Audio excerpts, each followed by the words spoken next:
शेवटची भेट समजून घेणारी आई. एक म्हातारी आई खिडकीतून बाहेर पाहते.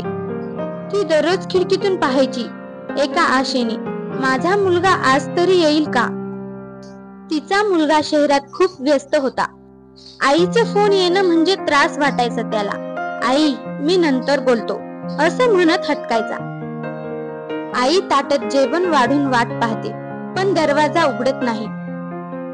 ती वाट पाहायची कधी उंबरठा ओलांडेल तिचा मुलगा, पण दिवस जात होते. एक दिवस आईची तब्येत बिघडते. हॉस्पिटलमध्ये शेवटचा श्वास घेते. शेवटी जेव्हा तो आला, आई शांत झोपली होती कायमची. तिच्या ओठावर फक्त एकच शब्द होता, माझा मुलगा. पण तो शब्द अपूर्णच राहिला. ज्यांना वेळ नाही असं आपण समजतो, तेच आपल्यासाठी संपूर्ण आयुष्यभर वाट पाहत असतात. आई वडिलांना वेळ द्या, नाहीतर त्यांच्या मौनातही बरेच काही न सांगितलेलं राहून जातं.